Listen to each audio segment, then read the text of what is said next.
বড় লোক হতে গেলে কয়েকটা পয়েন্ট আপনাকে বলে দিই।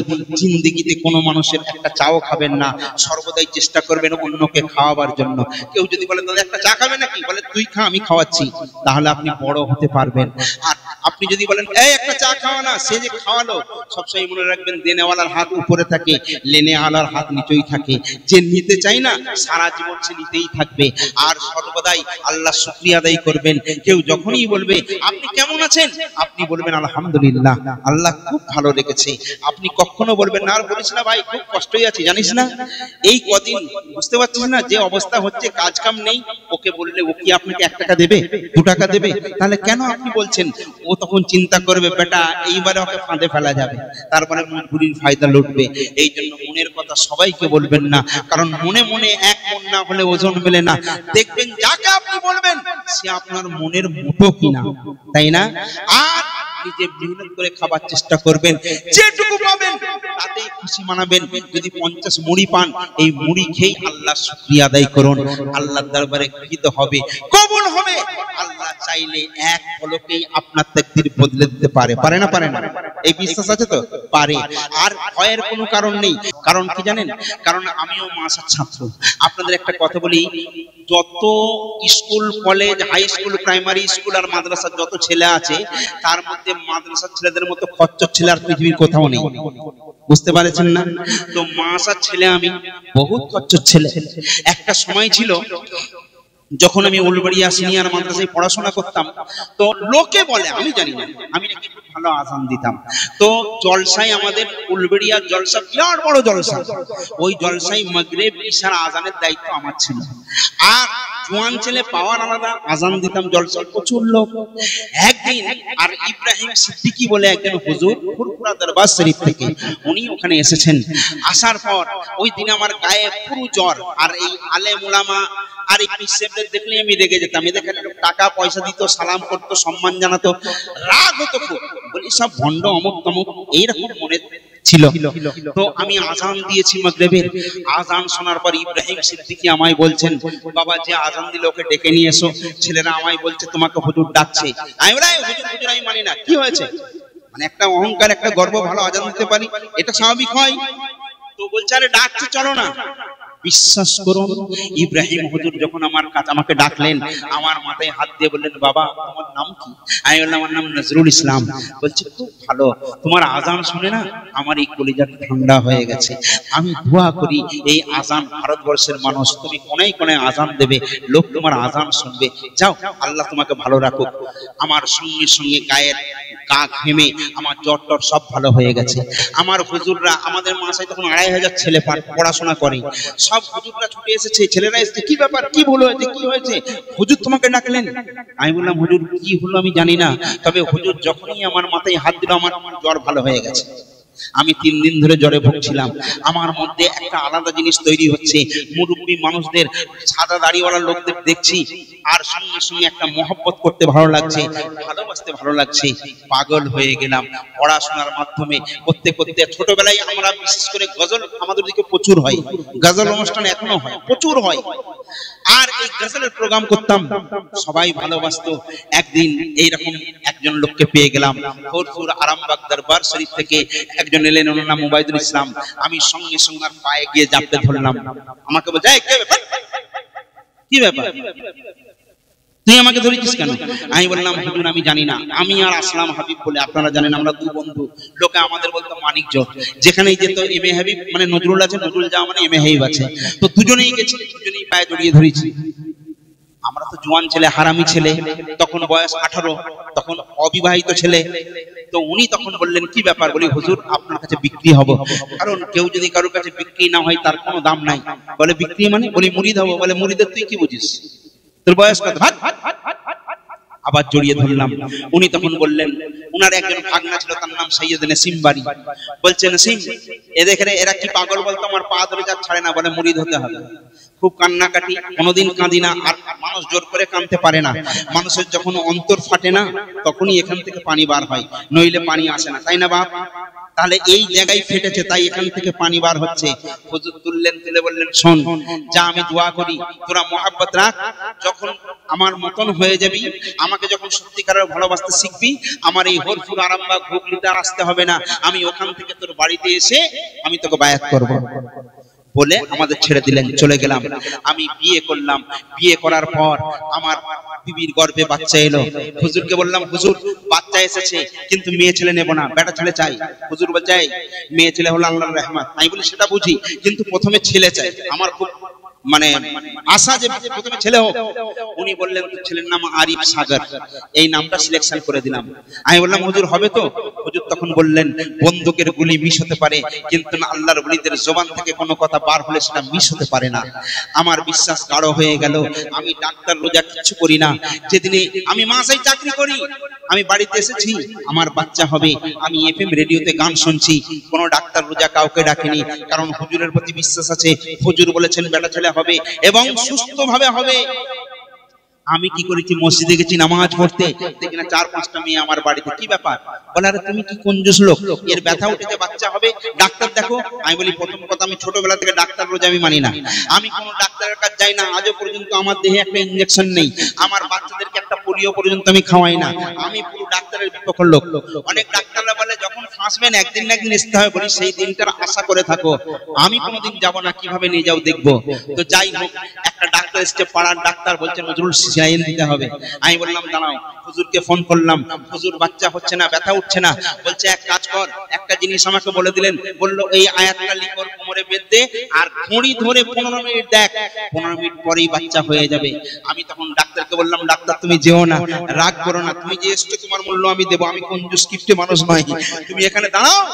আমি একবার হুজুরকে ফলো করি, আমি সঙ্গে সঙ্গে ওটা লিখে দিয়ে ঘড়ি ধরলাম, বলি 15 মিনিট, 16 মিনিটের মধ্যে তুমি সেলাইন দেবে। বিশ্বাস করুন, 15 মিনিটের মধ্যে বাচ্চা হয়ে গেল। হয়ে যাওয়ার পর আমার মনটা আনন্দে আত্মহারা হয়ে গেল। আমি পীরের দরবারে আনাজানা করতে থাকতাম। পীরের অনেকগুলো ছেলে, এখন তারা সব পীর সাহেব, তারা সব আমার বন্ধু হয়ে গেল। সিনেমা, এমন কোনো সিনেমা নেই যে সিনেমা দেখতে আমি যাইনি। আর পীরের ছেলেরা যে কোনো এলাকায় আমাকে বলতো, চল আজ অমুক এলাকায় গিয়ে গজল অনুষ্ঠান করবো, একটু টাকা হয়ে যাবে, ইনকাম করে নেবো, মানে এইরকম একটা মন্তব্য। হুজুরের দরবারে রোজ আনাজানা করি। হুজুর একদিন আমাকে বলছে, তুই আমার সঙ্গে থাকবি, প্রত্যেক জলসায় যাবি, তোকে 150 টাকা করে দেবো, প্রত্যেক জলসায় তুই না করবি 150 টাকা করে দেবো। বলি ঠিক আছে হুজুর, আমি তো বিয়ে করে ফেলেছি, পয়সা তো দরকার, হুজুরের দরবারে আছি, একটুখানি শুনুন, ইমানটা তাজা হয়ে যাবে। আমার জীবনে কি ঘটেছে আপনাকে একটু বলে দিলে আপনার মনটাও উজ্জ্বল তারকার মতো হয়ে যাবে। তারপরে আমি হুজুরের দরবারে আছি, ছেলেদের সঙ্গে ঘুরছি। একদিন হুজুর আমাকে বলছে, বেয়াদব, বের হ এখান থেকে। তোর বাপের জিনিস আছে, রোজ রোজ বসে বসে খাচ্ছিস, তুই কার ভাগ্যিস খাচ্ছিস? মানে খুব কড়া মেজাজে, খুব উল্টো পাল্টা করে বলছে অনেক লোকজনের সামনে। আমি বললাম, হুজুর আপনি তো বলেছেন মুরিদ করব, দরবারে থাকতে হবে, আজকে 6-7 মাস হয়ে গেল আপনার এখানে আছি। বলে, এখানে আর খাওয়া যাবে না, ফ্রি ফ্রি খাচ্ছ বলে একদম খুব মজা, বেরো এখান থেকে। মানে এমন কথা বলছে অন্তরে ধাক্কা মেরে মেরে, বুঝতে পারছেন না?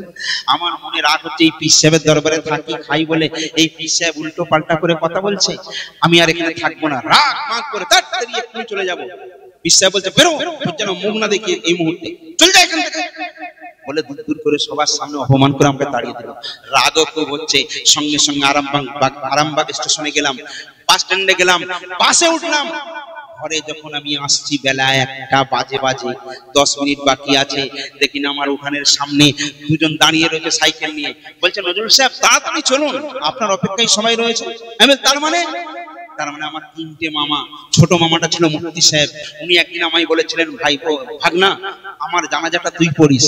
আমি বললাম, মামা আমি তো কখন কোথা থাকি, কি করে খবর পাবো, কি করে হবে? বলে, না আমার ইকিন পাক্কা আছে, তুই আমার জানাজা পড়াবি। সব লোকজনের সামনে উনি বলে গেলেন, আমার ভাগনা যেন আমার জানাজা পড়াই, এইটা উনি বলে গিয়েছিলেন। বিশ্বাস করুন, দুটো লোক দাঁড়িয়ে রয়েছে, আমার মামা তো ভাই আর একজন পাড়ার লোক। বলছে, জানাজা দুটোই হবে, জোহরের পরে বলা হয়েছে দুটোই টাইম, তুমি তাড়াতাড়ি গোসল করা, চলো। আল্লাহু আকবার। আমি সঙ্গে সঙ্গে গায়ে পায়ে ঢেলে দিয়ে ওযু করে নিয়ে সঙ্গে সঙ্গে ওদের সঙ্গে চলে গেলাম। আমার জন্য সমস্ত লোকজন, গ্রামের লোক অপেক্ষা করছে। আমি ওখানে গিয়ে জানাজা পড়িয়ে দিলাম। জানাজা পড়ার পর আমি ঘরে এলাম। ঘুম আসছে না, মন বসছে না, কি করব। সকালবেলা হতে আবার হুজুরের দরবারে গেছি। যাবার পর দেখছি হুজুর তাসবিহ করছেন। হুজুর বলছেন, নজরুল চলে এসেছিস? চলাই। যাক, সব কাজ ঠিকঠাক হয়েছে তো? এবারে বলুন, আপনি তাকে ভালোবাসবেন না বাসবেন না? আমার যে মামা ওই কথা বলেছিল, তার যে আশা ছিল, ভালোবাসবেন না বাসবেন না? এটা প্রেম। হুজুরকে মহব্বত করি, তাই তো হুজুরের বদৌলতে সব পেয়েছি। কি ছিল না? আমি বড় লোকের ঘরের ছেলে নই সোনা। আল্লাহ আমার সব দিকে, বিশ্বাস করুন, যারা বাড়িতে গেছেন জানেন, আল্লাহ আমার কোনো কিছু কমি রাখে না। আমার প্রত্যেকদিন 3000 টাকা হাত খরচা লাগে। 3000 টাকা হাত খরচা লাগে। এগুলো কোথা আমি পাই? সব তারা দেয়। আমাকে বলেছিল, পয়সার পেছনে ছুটবি না, একদিন পয়সা তোর পেছনে ছুটবে। তুই সেই রকম উপযুক্ত তৈরি হ, তাহলে কারোর দরবারে হাত পাততে হবে না। বড় লোক হতে গেলে কয়েকটা পয়েন্ট আপনাকে বলে দিই। জিন্দেগিতে কোনো মানুষের একটা চাও খাবেন না, সর্বদাই চেষ্টা করবেন অন্যকে খাওয়াবার জন্য। কেউ যদি বলে, দাদা একটা চা খাবে নাকি? বলে, তুই খা, আমি খাওয়াচ্ছি, তাহলে আপনি বড় হতে পারবেন। আর আপনি যদি বলেন, এই একটা চা খাওয়া না, সে যে খাওয়ালো, সবসময় মনে রাখবেন, দেনেওয়ালার হাত উপরে থাকে, লেনেওয়ালার হাত নিচেই থাকে। যে নিতে চাই না, সারা জীবন সে নিতেই থাকবে। আর সর্বদাই আল্লাহ শুকরিয়া আদায় করবেন। কেউ যখনই বলবে, আপনি কেমন আছেন, আপনি বলবেন, আলহামদুলিল্লাহ, আল্লাহ খুব ভালো রেখেছে। আপনি কখনো বলবেন না, আর বলিস না ভাই, খুব কষ্টই আছি, জানিস না, এই কদিন বুঝতে পারছিস না যে অবস্থা হচ্ছে, কাজ কাম নেই। ওকে বললে ও কি আপনাকে 1 টাকা দেবে, 2 টাকা দেবে? তাহলে কেন আপনি বলছেন? ও তখন চিন্তা করবে, বেটা এইবারে ওকে ফাঁদে ফেলা যাবে, তারপরে মজবুরির ফায়দা লুটবে। এই জন্য মনের কথা সবাইকে বলবেন না, কারণ মনে মনে এক মন না হলে ওজন মেলে না। দেখবেন যাকে আপনি বলবেন সে আপনার মনের মতো কিনা, তাই না? আর নিজে মেহনত করে খাবার চেষ্টা করবেন, যেটুকু পাবেন তাতেই খুশি মানাবেন। যদি 50 মুড়ি পান, এই মুড়ি খেয়ে আল্লাহ শুকরিয়া আদায় করুন। আল্লাহর দরবারে গৃহীত হবে, কবুল হবে। আল্লাহ চাইলে এক পলকেই আপনার তাকদীর বদলে দিতে পারে। পারে না? এই বিশ্বাস আছে তো? পারে। আর ভয়ের কোনো কারণ নেই। এখন বর্তমানে আমাদের বিভিন্ন অ্যাঙ্গেলে বিভিন্ন ভাবে আমাদের ভয় দেখানো হচ্ছে। কে বলছে এনআরসি করবে, কে বলছে এসআরআর হবে, কে বলছে তোমার জন্য ওই কারাগার করা হবে, সেইখানে তোমাকে বন্দী করা হবে। একটা কথা, কেউ যদি মুমিন মুসলমান হয়, একটা কথা মনে রাখুন, আল্লাহ যদি আপনার 50 বছর বরাদ্দ করে রাখে, পৃথিবীর জমিনের এমন কোন বিজ্ঞানী, এমন কোন জাদুকর, এমন কোন ম্যাজিশিয়ান, এমন কোন পাওয়ারফুল লোক আছে যে আপনার বয়সটাকে 51 বছর নিয়ে যাবে? 50 বছর বরাদ্দ 1 বছর আগাতে পারবে না। আর যদি 50 বছর বরাদ্দ থাকে, পৃথিবীর এমন কেউ নেই যে আপনাকে 49 বছরে মেরে দিতে পারে, তাই না? তাহলে আপনি যে এসেছেন, মরণ একদিন সবার হবে, আজ নয়তো কাল। মরণকে দেখে ভয় করার দরকার নেই, কোনো মানুষকে ভয় করার দরকার নেই। ভয় করুন তো আল্লাহকে ভয় করুন, আর মানুন তো রাসূলুল্লাহকে মানুন, তাই না? আমার আল্লাহকে, আল্লাহ এবং আমার নবী হলেন রাসূলুল্লাহ। আর রাসূলুল্লাহর পথ মত মেনে যারা চলেছেন, তাদের পথ অনুসরণ করুন। আমরা তো নামাজ পড়ি, ইহদিনাস সিরাতাল মুস্তাকিম, আলহামদুলিল্লাহি রাব্বিল আলামিন, মালিক ইয়াউমিদ্দিন, ইয়্যাকা না'বুদু ওয়া ইয়্যাকা নাস্তাঈন। সব সময় মালিকের প্রশংসা করছি। আর আলহামদু সূরার মধ্যে আল্লাহ বলছেন, ইহদিনাস সিরাতাল মুস্তাকিম, সিরাতাল মুস্তাকিমের পথ অবলম্বন করো।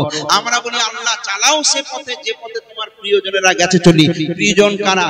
আমার মতো আপনার মতো হারাম খাল লোকেরা নয়, যারা আল্লাহর নবীর সহবতে গেছেন, ওলি আল্লাহর সহবতে গিয়ে যারা খাঁটি ওলি হয়েছেন, তাদের সহবতে আপনি যান।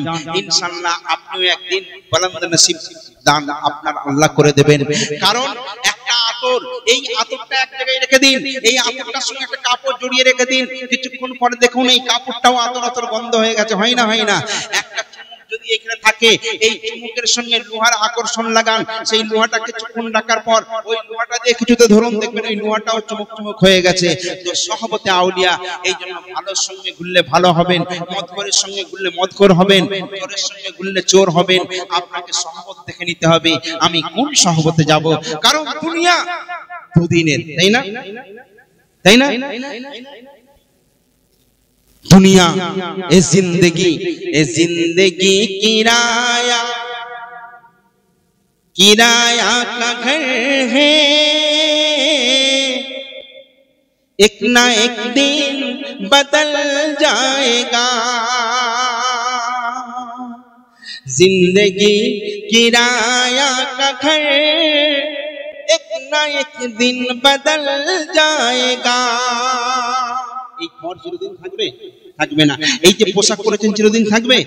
আপনি যে খাবার খাচ্ছেন মুখে যখন গেল তখনই স্বাদ, তারপর ওই খাবারের আর সুগন্ধ পাবেন না, ও পেটে গেল, ওখান থেকে দুর্গন্ধ হয়ে বার হয়ে গেল। কেউ কোথাও চিরস্থায়ী নয়। এখানে জলসা হচ্ছে, এখনই দোয়া হবে, তাহলে এখানেও আমরা চিরস্থায়ী নয়। আপনি আপনার বাড়িতে ফিরে যাবেন, আমি আমার বাড়িতে ফিরে যাব, কেউ থাকবে না। তাই সোনা ভাই, খবরদার, নবীর মুহাব্বতের মানুষ হন, নবীকে ভালোবাসতে শিখুন। আপনাদের কষ্ট হচ্ছে না তো? আমি তো অনেক বকে যাচ্ছি, আসলে অভ্যাস খারাপ হয়ে গেছে। একটা সময় ছিল আমাদের রেকর্ড ছিল 3 ঘন্টা 4 ঘন্টা করে ওয়াজ করতাম। আমার রেকর্ড সব থেকে বেশি আমতলা, 24 পরগনা আমতলা 4 জন বক্তা এসেছে, এসে বলছেন নজরুল সাহেব আজকে আপনার ওয়াজ শুনবো। তার মানে বললো আমাদের সব সময় আপনাকে দিয়ে দিলাম। বলি পাগল নাকি? বলে না, আজকে আমরা আপনাকে পেয়েছি, ওয়াজ শুনবো। তখন আমি দাঁড়িয়ে দাঁড়িয়ে ওয়াজ করতাম। আমি 10টায় উঠেছি, ফজরের যখন আজান হচ্ছে তখন ছেড়েছি। রেকর্ড ছিল, রেকর্ড। কিন্তু বাবা সেই তো পাওয়ার আর নেই। এই জন্য বলছে এই যৌবন চিরদিন থাকবে না, এই চান, এই রূপ চিরদিন থাকবে? থাকবে না, সব একদিন শেষ হবে।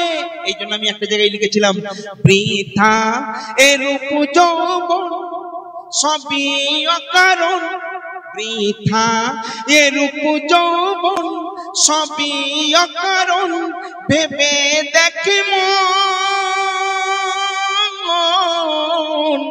দুদিনের তরে জীবন, দুদিনের তরে জীবন। রূপের বার থাকিলেও হাজার, একদিন যাবে ঝরে, দেবে ঠেলে দূরে, রবে না কেউ, রবে না কেউ তোর আপন, রবে না কেউ তোর আপন। তাই না বাপ? যতক্ষণ দম আছে, গাড়ি আমার, বাড়ি আমার, বিবি বাচ্চা সব আমার। বাবা দমটা ফুরিয়ে গেলে আপনার কানা করি দাম নেই। যে বউ এত ভালোবাসতো, যে ছেলে মেয়ে এত ভালোবাসতো, তারা আর কেউ ভালোবাসবে না যতক্ষণ না আপনাকে পানি মানে মাটির কবরে দাফন করে আসে। খাবার পর্যন্ত কেউ খাবে না। এই মানুষ, তোমার কিসের অহংকার, কিসের অহংকার? আজকে আমরা চিন্তা করি না যে কোথা থেকে আমাদের জন্ম। এই আপনাকে আল্লাহ কোন জায়গা থেকে সৃষ্টি করেছেন আপনি কি কোনোদিন খবর নিয়েছেন? খবর নিয়েছেন? নেননি, নেননি। আচ্ছা একটা প্রশ্ন করি, আপনি কিসের তৈরি? আল্লাহ কি দিয়ে আপনাকে তৈরি করেছে? এই জন্য বলি সহবতে আউলিয়া, আউলিয়াদের সহবতে উঠা বসা করবেন, সঠিক জিনিসটা জানুন। কারণ আপনি একটা কাজ করছেন, উস্তাকাত দিয়েছে কাজ, মানে কাঁচের কাজ হয় না, এই কাজটা বলেছে গোলাপ ফুল করতে, আপনি যদি পদ্ম ফুল করে নিয়ে যান ওই উস্তাকার খুশি হবে? মালিক বলে তোকে শালা গোলাপ ফুল করতে বলেছে, তুই শালা পদ্ম ফুল করে নিচ্ছিস, বেরো, আমার শাড়ির পয়সা দে আর মালের পয়সা দে, বরং ফাইন। মানে এক সপ্তাহ পয়সাও পেলেন না, বরং আপনাকে ফাইন দিয়ে মরতে হলো, তাই না? এই জন্য সঠিকটা জানুন। কোন মানুষ পৃথিবীতে মাটির তৈরি নয়, বুঝলেন না? এখন তো ইউটিউবে সব মাথা খারাপ করে দিয়েছে। মাটি দিয়ে একমাত্র আল্লাহ তৈরি করেছেন বাপ আদম সফিউল্লাহকে, জোরে বলুন না সুবহানাল্লাহ। হ্যাঁ, আর আল্লাহ বলছেন আমি 5 জনকে 5 রকম ভাবে সৃষ্টি করেছি। দেখুন আল্লাহ বলছেন আমি সর্বপ্রথম, আমি আমার নূর থেকে, আমার জাতি নূর থেকে আমার নবী মুহাম্মদ রাসূলুল্লাহ বলুন সাল্লাল্লাহু আলাইহি ওয়াসাল্লামকে আমি সৃষ্টি করেছি। তারপর হযরত আদমকে যখন সৃষ্টি করা হলো, আদমের মন ভালো লাগছে না, দেখতে সবার সঙ্গী আছে, আমার সঙ্গী কই? আল্লাহ অন্তর্যামী বুঝে গেলেন। আল্লাহ তখন আদম ঘুমিয়ে পড়লেন, বাম পাঁজরের রেহান নামক হাড় নিয়ে আম্মা জান হাওয়াকে বানালেন। হাওয়া কিন্তু মাটির তৈরি নয়, আদমের বাম পাঁজরের হাড় দিয়ে তৈরি। তাহলে দুজন হলো। আম্মা জান মারিয়াম একদিন রাস্তা দিয়ে যাচ্ছেন, জিবরিল এসে বলছে, এই মারিয়াম, আল্লাহ তোমার প্রতি বহুত খুশি, তোমার গর্ভে আল্লাহ সন্তান দেবে। তখন মরিয়ম বলছে, কি বলছো পাগলের মতো কথা? কারণ নেগেটিভ পজিটিভ না হলে আলো জ্বলে না। বলে আমার আল্লাহ চাইলে কোনো নেগেটিভ পজিটিভ দরকার নেই, আল্লাহ চাইলেই হয়। জিবরিল বলছে, মরিয়ম আমি তোমাকে ফুঁক দেব আল্লাহ তোমার গর্ভে সন্তান দেবে। জিবরিলের ফুঁকে হযরতে ঈসা রুহুল্লাহর জন্ম হলো। তাহলে কজন হলো? তিনজন, তাই না? একটা হলো মাটি থেকে, একটা হলো রিহান নামক হাড় থেকে, তাই তো? আর একটা কি দিয়ে তৈরি হলো? ফুঁক দিয়ে, তাই না? আর আল্লাহ পাক নবীকে সৃষ্টি করেছেন নূর দিয়ে। তাহলে কটা বললাম? 5টা বলেছি আমি। তাহলে আল্লাহ নিজের নূর থেকে নবীকে সৃষ্টি করেছেন একটা, তাই তো? আদমকে মাটি দিয়ে 2টো, হাওয়াকে রিহান নামক হাড় দিয়ে 3টে, আর মা মারিয়ামের গর্ভে জিবরিল ফুঁক দিল, ঈসা জন্ম হলো 4টে। আর আপনাকে আমাকে আপনি জানেন একদম নাপাক 1 কাতরা বীর্য পানি দিয়ে সৃষ্টি করা হয়েছে। 1 কাতরা পানি। যে পুরুষের বীর্যে ফিট নাই তার কোনদিন সন্তান আসবে না, তাই না?